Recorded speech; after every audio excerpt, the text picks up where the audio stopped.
네, 안녕하십니까. 10월 18일 부동산에 관한 아주 특별한 이야기, 부동산 별별사에 오신 여러분 환영합니다. 자, 오늘 함께 나눌 이야기는 특별한 이야기가 아니라 소소한 이야기가 될 것 같은데요. 오늘 크게 두 가지 주제로 한번 이야기. 않나? 아유, 소소한 얘기인 것 같은데요. 특별한데. 아, 그래요? 네. 네. 자, 특별한 이야기가 아니지 소소한 이야기 될지 한번 보겠습니다. 자, 일단 두 가지를 가지고 이야기를 나눠보려고 하는데요. 일단 첫 번째는 후분양제에 관련된 얘기가 굉장히 이슈가 되고 있다. 이런 얘기를 들었는데 국토부 장관께서 네. 국회에서 이제 국정감사하는 중에 국회의원이 후분양제 왜 안 하냐 질책을 했던 것 같아요. 아, 그랬더니 질책을. 공공 부분은 후분양제 단계적으로 도입하는 거 검토하고 네. 민간 택지, 공공 택지에 있는 민간 땅 팔 때, 네. 민간 건설사한테 땅 파는 거 있잖아요. 민간 분양분 할 때, 네. 뭐 후분양제를 도입하겠다라고 후분양을 하겠다라고 하는 건설 회사들한테 우선적으로 뭐 파는 그런 방식도 좀 생각해보고 점차적으로 후분양제를 좀 생각해보겠다 뭐 이런 식으로 얘기를 하면서 후분양제가 많이 이슈가 되고 있어요. 아, 지금. 그래요? 네. 근데 후분양제가 되면 뭐 이렇게 큰 변화가 있는 거예요? 후분양제가 되면, 그러니까 저희 이제 부동산 스터디 카페에서 네. 회원들 대상으로 선분양제, 후분양제 뭐가 좋아요? 이제 이런 거 설문도 해봤고요. 아, 해봤어요? 네. 오, 재밌다, 해봤고, 그리고 재밌네. 이제 보통 이제 네. 분양 제도에 대한 기사들에 보면 덧글로 의견이 많이 나오잖아요. 그렇죠. 자, 이제 덧글로 의견이 나오는 거 보면 압도적으로 후분양제가 좋다라고들 얘기해요. 아, 그래요? 기사 덧글들은 후분양제를 당연히 해야 되고 물건을 보고 사야지. 보기도 전에 물건 만들기도 전에 일단 돈 먼저 받고 그다음 물건 만들면 제대로 물건 만들겠냐, 돈 다 주머니에 찔러 들어오고 있는데 당연히 후분양 물건은 보고 사야 되는 거다. 이제 그런 의견들이 되게 많아요. 근데 이제 사실 선분양 제도라고 하는 게 주택건설 촉진법 시절, 그러니까 지금 이제 주택법이 됐습니다만 네. 말 그대로 건설을 촉진하기 위해서 돈을 미리 땡겨서 집을 받을 사람한테 돈을 미리 땡겨가지고 건설을 그렇죠. 말 그대로 시행 논리로 어떤 도입된 하나의 어떤 집을 많이 지으려고 하기 위해서 자금을 끌어들이기 위해서 만든 일종의 제도라고 할 수 있잖아요. 자금에 대한 부담을 줄여들여서 그렇죠. 예, 예. 공급을 늘리겠다. 그런 그렇죠. 거죠? 많이 네. 짓겠다. 이제 이런 관점으로 도입된 건데 이제 아무래도 그러면 선분양 제도 같은 경우는 그렇게 먼저 분양받을 어떤 권리가 생기게 되면 네. 중간에 이제 건설하는 중간에 집값이 오르거나 하면 어떤 그 자본이득 부분을 분양계약자가 가져갈 수 있으니까. 네. 그래서 저는 좀 어떤 투자 마인드로서 부동산을 접근하는 분들이 많이 있는 네. 저희 부동산 스터디 카페에서는 네. 그래도 선분양제에 대한 어떤 선호가 높지 않을까 이런 마음으로 생각하고서 설문을 걸었거든요. 네. 근데 후분양이 압도적으로 의견이 높아요. 그러면 역으로 얘기하면 부동산 투자에 관심이 있는 사람보다 실수요자가 더 많다는 얘기인데, 부동산 카페에는.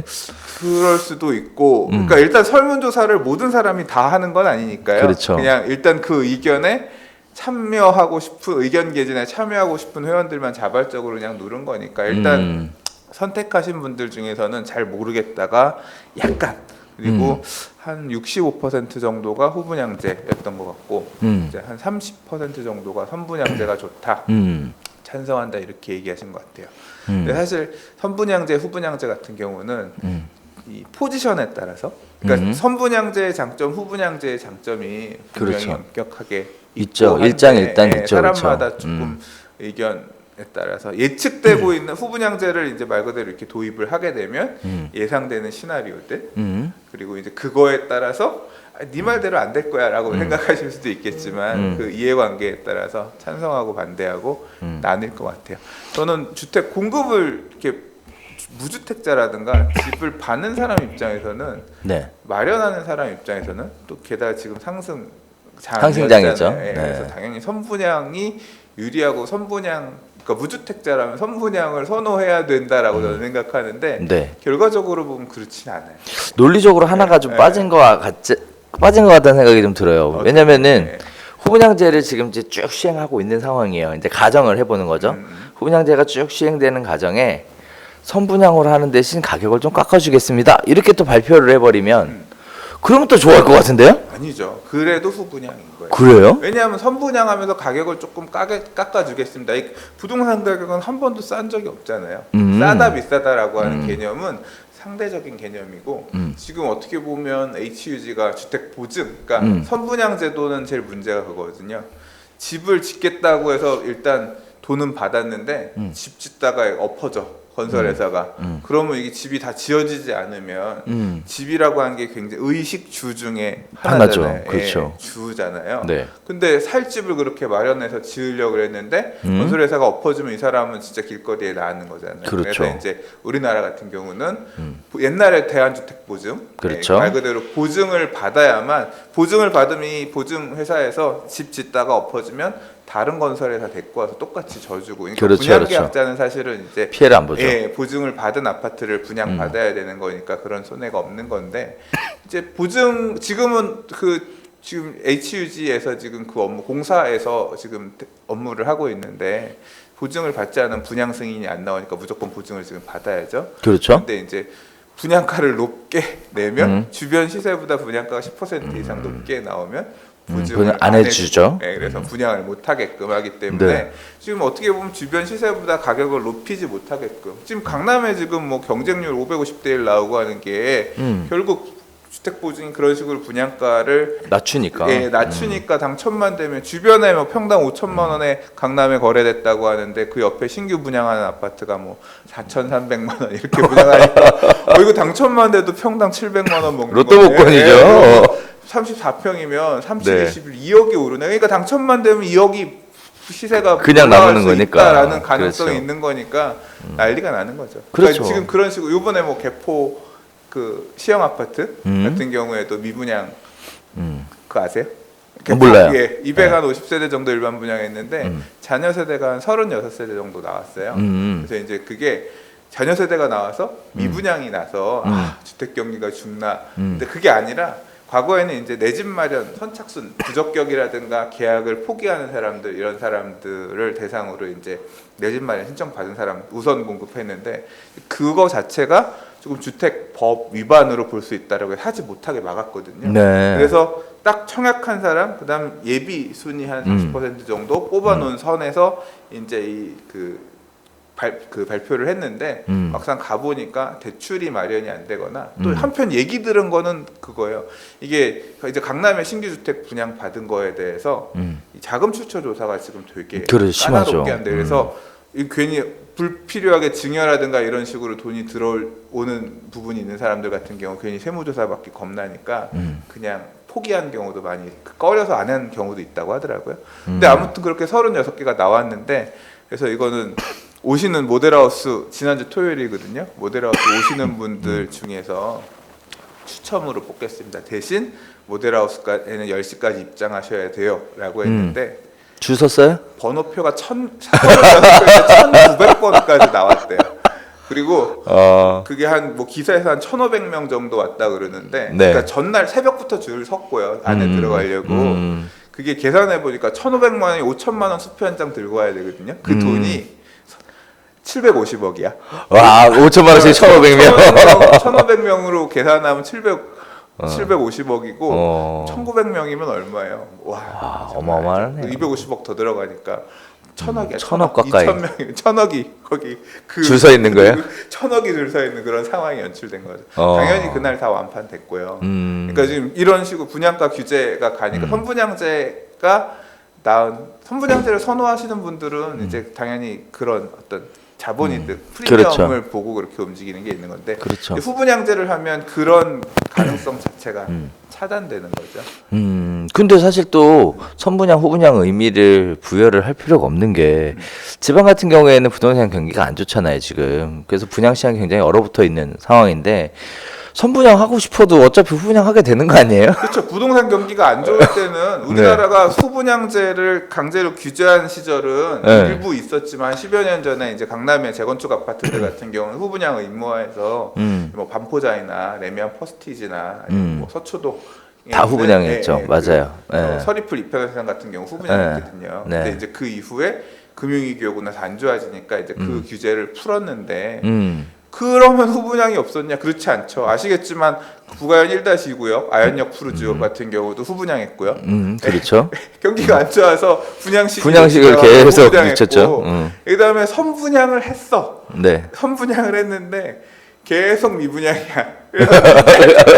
그렇죠. 입주할 때까지도 와서 보시고 할인해 드릴 테니까 그렇죠. 사세요. 네. 그래서 그 후분양이죠 그러면. 자발적 비자발적 후분양이 그렇게 시장 경기에 따라서 되어 왔어요. 그리고 뭐 지방 같은 경우는 제가 자세히는 모르겠지만 있을 것 같고요. 그래서 이제 그걸 갖다가 강제로 후분양을 하겠다라고 하는 거니까. 이게 뭐 어쨌든 주택이라는 부분이 삶에 굉장히 밀접한 영향을 미치는 부분이니까 정책적 개입이 좀 이루어지는 것 같은데 어느 정도 시장 경제라는 거를 좀 순응을 하면서 이루어졌으면 하는 바람도 좀 있어요. 근데 너무 과열됐다고 생각하는 거겠죠.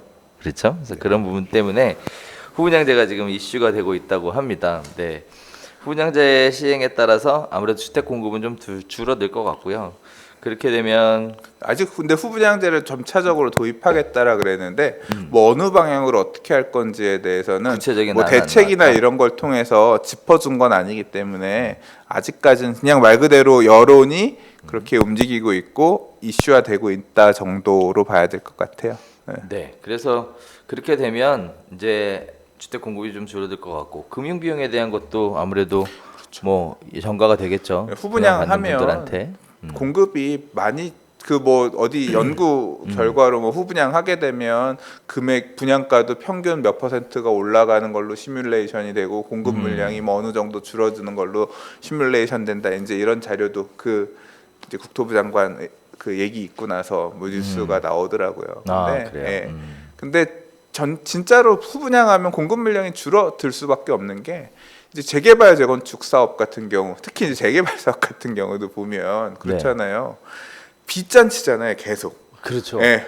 정비 사업이라고 하는 게 조합원들이 추가 부담금 내고 하는 게 없잖아요. 구역 지정, 조합 설립, 사업 시행인가, 관리 처분까지 갈 때 돈 한 푼도 안 내고 조합이 자, 우리 정비업체 필요한데 정비업체 할 분 정비업체 돈을 저희한테 좀 빌려주시면 당신 일단 입찰 보증금 내세요 해가지고 해서 정비업체 구하고 그 다음에 그렇죠. 자 설계업체 하실 분 니네도 입찰 보증금 내 나중에 법무할 때 법무 하실 분 입찰 보증금 그 돈들 받아가지고 보증금 받아가지고 사업 가고 이제 물론 이제 도시정비기금 그 빌려서 쓰기도 하지만 필요한 금액에 비해서 턱없이 적은 금액만 대여가 되고 그렇죠. 결국 그래서 이제 시공사한테 시공사 선정할 때 사업비 대여를 해서 가잖아요. 계속 그렇죠. 빚잔치 하다가 결국은 일반 분양하고 나서 분양 수입이 들어오고 조합원 추가 부담금 수입이 들어오면 그때부터 이제 정산을 이제까지 해나가는 빚잔치들 빚정산들을 해야 되는데 후분양이 되면 그것도 다 짓고 나서 그 다음에 와서 파는 돈 갖고 정산을 해야 되니까 금융 비용이 쌓이고 쌓일 수밖에 없죠. 그러니까 사업성이 담보되지 않은 재개발 사업장들, 그러니까 재건축 사업장들은 상대적으로 사업 입지가 좋은 데들이 많으니까 재개발 사업장들이나 이런 데들 같은 경우는 그 자금 경색 때문에 굉장히 사업 진행이 어려울 것 같고 굉장히 주택 공급이 축소되는 영향을 끼칠 것 같아요. 그래요. 괜히 또 주택 공급이 축소가 돼서 가격이 더 올라가는 건 아닐지 이런 그래서 우려도 사실 이게 그래서 좀 반대인 게 네. 어떻게 보면 무주택자는 선분양 제도를 선호해야 되고, 그렇죠. 그다음에 이제 다주택자는 후분양제를 선호해야 되는데 지금 어떻게 보면 좀 반대로 그런 그렇죠. 되어 있는 모양새가 약간 있는 것 같아요. 사실 저는 다주택자 입장에서는 후분양제가 되면 주택 공급이 줄어들 거고 요지에 좋은 집들이 계속 공급이 안 된다고 하면 결국 지금 부동산 시장 자체가 양극화의 흐름으로 또 가고 있잖아요. 뭐 다주택 중과라든가 이런 부분 때문에 결국 그래서 요지에 좋은 집을 갖고 있는 사람들 입장에서는 얼른 후분양해라 뭐 하면서 가지고 있는 사람들은 뭐 이렇게 입담을 뭐 그러고 있는 지금 보니까 커뮤니티에서 의견들을 보니까 네. 저는 다주택자인데요. 그래서 후분양제를 지지해 뭐 이런 식으로 글 쓰시는 분들이 계세요. 오, 빠르네요. 역시. 이 사람들은 이렇게 아. 생각하고 있구나. 후분양이 왔으면 빨리 됐으면 좋겠습니다. 막 이렇게 얘기를 하시더라고요. 네. 아 그렇군요. 이게 양날의 검이네요. 그러고 보면. 그래서 뭐 이제 정책을 짜시는 분들이 네. 신중하게 잘 판단하셔서 하시겠죠, 뭐. 해야죠. 네. 뭐. 네. 자, 두 번째 이야기는 그래도 듣던 중 반가운 소리는 하나 있어요. 네. 전세 지금 가을 이사철이잖아요. 네. 근데 전세가 가격이 폭등하는 것은 아닌 것 같아요. 네. 그냥 평상시를 계속 유지해 가는 것 같은데요. 아무래도 서민들 입장에서 전세 보증금이 올라가면 부담이 많이 될 텐데 그런 부분들에 대해서는 좀 좋은 소식인 것 같다라는 그러니까 생각이 임대 듭니다. 가격은 되게 안정화되는 모양새인 것 같고, 그렇죠. 이번 주 같은 경우도 뭐 통계 이런 자료에서 보면 집값은 조금 뭐 다시 반등 어쩌고 저쩌고 이제 그런 기사들이 있는 반면에 임대 가격 관련해서는 그렇죠. 안정화. 네, 그래서 이제 그 전세가 만기가 돼서 연장을 해야 되는 분들을 위한 몇 가지 팁을 스터디 차원에서 네, 준비를 좀 했는데요. 자, 일단 전세자금 대출이 만기가 됐어요. 그러면 연장을 좀 해야 되는데, 그렇죠? 연장 어떻게 그러니까 해야 되죠? 전세를 얻을 때 네. 전세자금 대출이 많이 나오잖아요. 많이 나오죠. 네, 저는 보니까 한 80%까지 금액 전세 금액에 뭐 그런 대출 상품도 있고 그렇죠, 하더라고요. 있죠. 네. 그래서- 그래서 아직 전세자금 대출이나 이런 걸 실제로 사용해 보질 않아가지고 잘 몰라. 잘 전세자금 몰라요. 대출을 네. 받겠다는 분들한테 동의를 해주신 적은 있죠? 아니 없어요. 없어요? 아, 네. 그거 다 월세로 놓으신 거예요? 아니요, 저는 그렇게 자, 전세자금 예, 대출 예. 만기 연장을 하셔야 되는 분들한텐 일단은 최소한 한 달 전에 신청하셔야 된다는 부분 알려드리겠고요.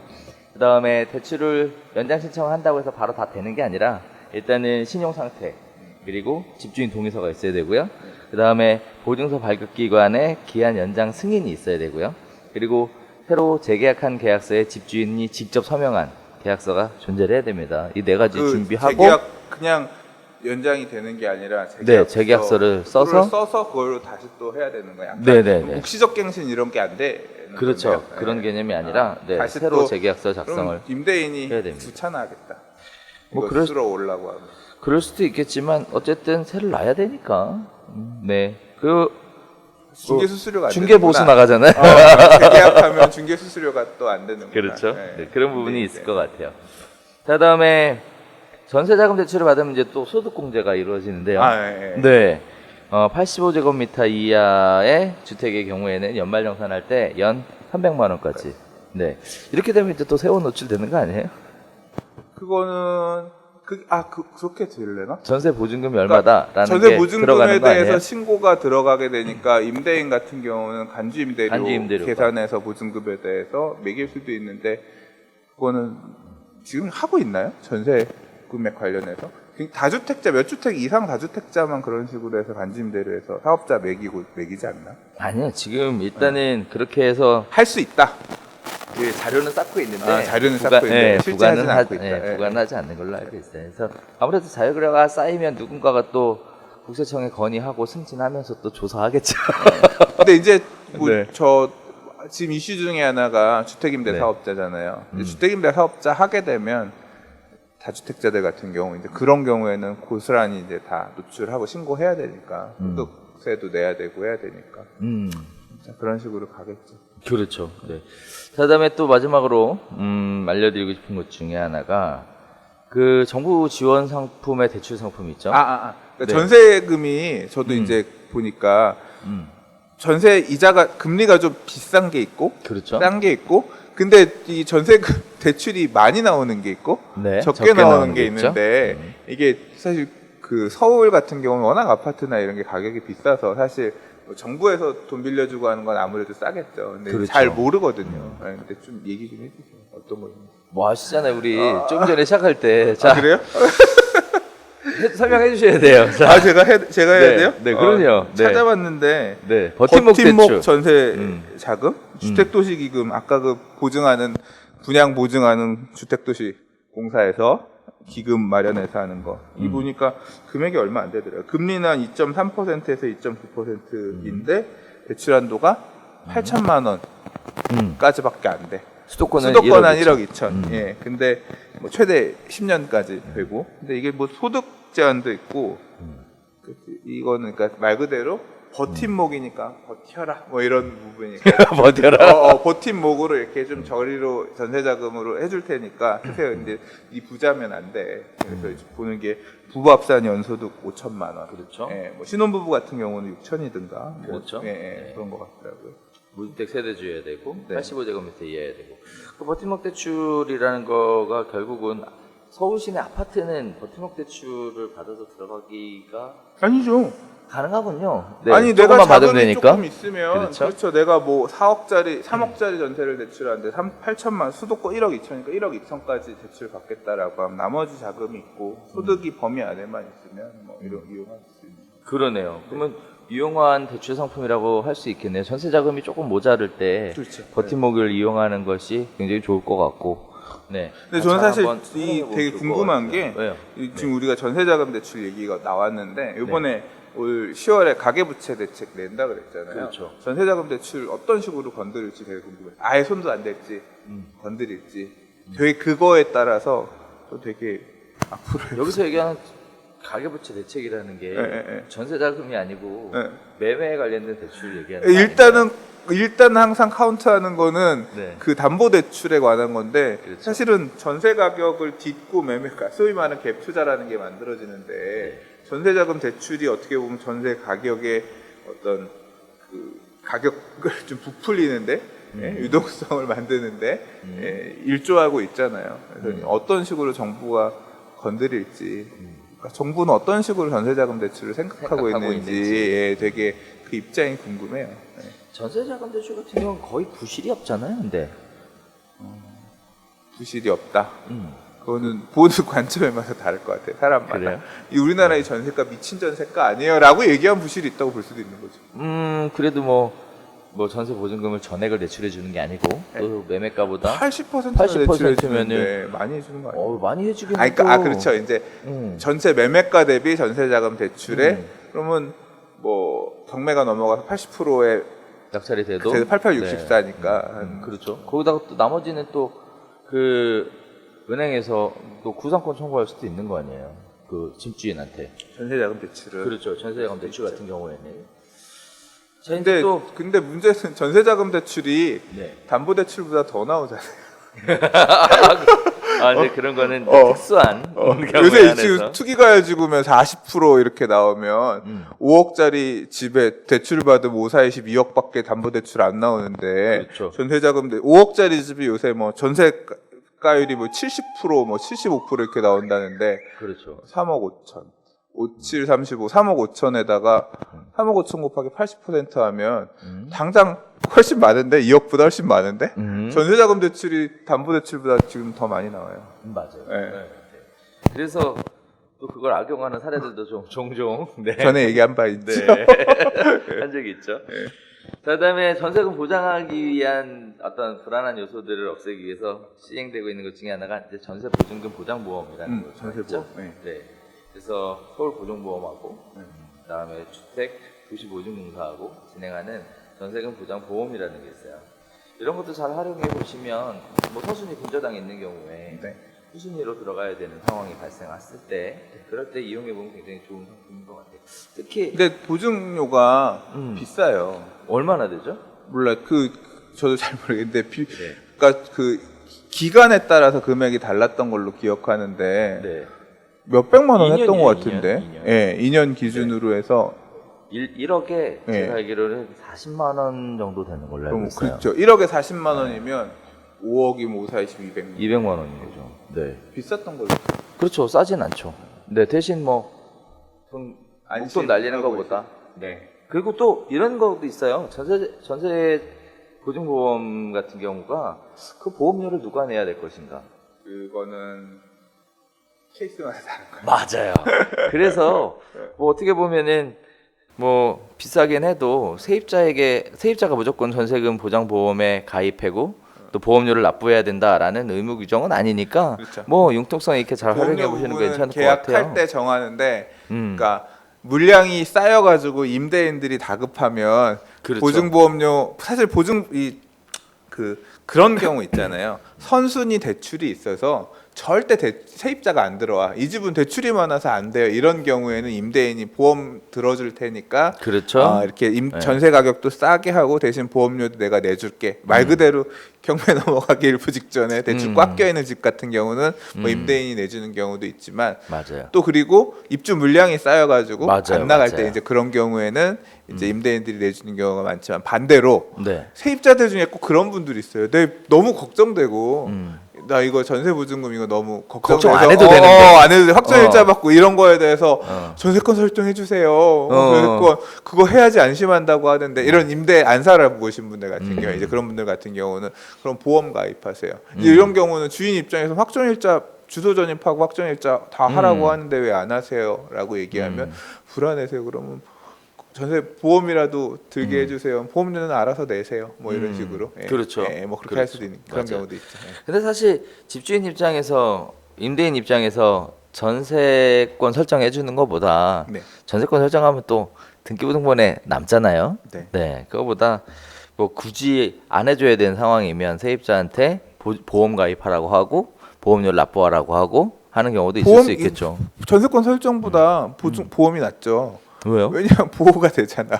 보호가 되니까. 완전히 되는 완전히 거죠. 그거는 되니까. 예, 부상 말 그대로 보험회사에서 나중에 문제가 생기면 일단 주고 구상권 행사해서 다른 쪽에다 받겠다라고 하는 거니까 그거는 보험료가 큰 만큼 혜택은 더 있는 것 같은데 그렇죠. 전세권은 일종의 보장 차원인 거고 좀 보험은 비싸잖아요. 말 그대로 네. 보험 차원인 거니까 비싸잖아요.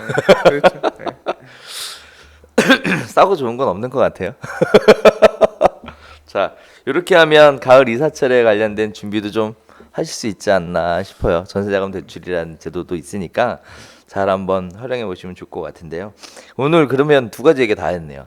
부동산 시장에 관련된 이야기하고 그다음에 부동산 시장하고 큰 영향이 없는 실 거주자 입장에서 이사채를 준비하는 방법에 대한 얘기까지 같이 나눠봤는데 어떠셨는지 모르겠습니다. 어떠셨어요, 소장님은? 저 무슨 얘기인지 모르겠어요. 오늘 후분양제 관련해서 열변을 토하셨었나요? 아니요, 후분양제 관련해서는 조금 네. 조목조목 짚어보고 조금 이 많은 부분에 대한 얘기를 하면 좋겠다 싶은데 장점, 단점 얘기되는 상황 그것에 대해서도 또 이견들이 많아서 하면 좋겠는데 어떻게 보면 일방의 얘기만 너무 쏟아놓듯이 얘기를 하지 않았나 싶어서 조금 아쉽고 좀 기회가 되면 조금 조목조목 좀 정리를 해서 후분양제, 삼분양제 관련해서는 조금 그런 시간을 가지면 좋을 것 같아요. 조금 아쉽습니다. 네. 네, 그 부분에 대해서는 뭐 그 부동산 TV에서 제 생각에 조목조목 얘기가 있을 것 같습니다. 자, 아무튼 오늘 저희가 준비한 얘기는 여기까지 진행하면 좋을 것 같고요. 저희 별별스타 시청해 주셔서 진심으로 감사드립니다. 저희 시청하시고 마지막에 보면 구독 버튼이 있으니까요. 구독 버튼 통해서 일주일에 한 번씩 부동산 시장에 관련된 동향 같은 또는 부동산 꼭 알아야 될 필수적인 상식 같은 것들 이런 것들 같이 공부해 보시면 살면서 굉장히 유익한 정보로 남지 않을까 이렇게 생각을 해봅니다. 자, 지금까지 시청해 주신 여러분